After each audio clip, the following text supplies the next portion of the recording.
जय श्री राम। नमस्कार दर्शक बंधु बंधुगण, आजिर भिडियोटी बहुत महत्वपूर्ण अटे।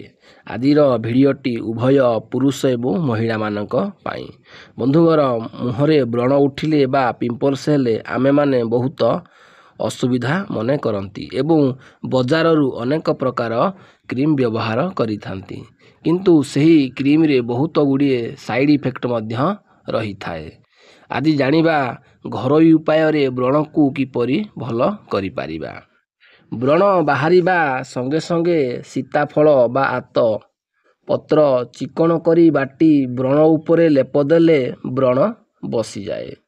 सजना गछ छाली को बाटी उषुम करी व्रण रे लेप देले ओ छाली 24 ग्राम अध किलो पानी रे सिजाई 63 ग्राम रहिले छाणी घिओरे भाजी हिंगू अध ग्राम एवं सैंधव लुण 1 ग्राम ओजन मिसाई दिन को 2 थर 7 दिन खाइले शरीर ओ चर्म उपरे व्रण ओ भीतर व्रण बसी जाए। बरुण छाली बाटी लेप देले 24 ग्राम छाली अध किलो पानी रे सिजाई 63 ग्राम पानी रहिले छाणी पीले मध्य व्रण नाश होइथाए। व्रण आरंभरू गंध विराजित पट्टी देले व्रण बसी जाए ओ पाचिला बेले देले शीघ्र पाची फाटी जाइथाए। व्रण आरंभरू गिलमंजी को चिकण करी बाटी उषुम करी लेप देले 2 ରୁ 4 दिन रे बसी जाए। छोट व्रण बसाइले क्षति हुए नहीं।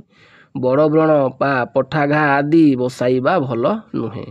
गोटिए पठाघा बसीगले अत्यत 3 ରୁ 4ଟି बाहरी जाइथाए। फुटाई पूज बाहर करिदेले भल आउ व्रण हेब नहीं।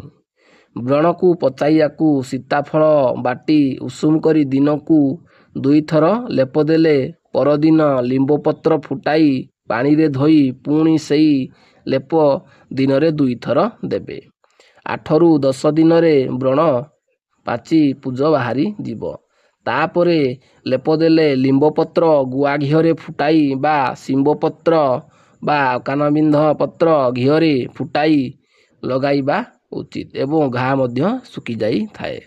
आशा करूची भिडियोटी आपण मानकू बहुत भल लागिथिबो। निजर मतामत पाई कमेंट रे जणांतु एवं भिडियो को लाइक आउ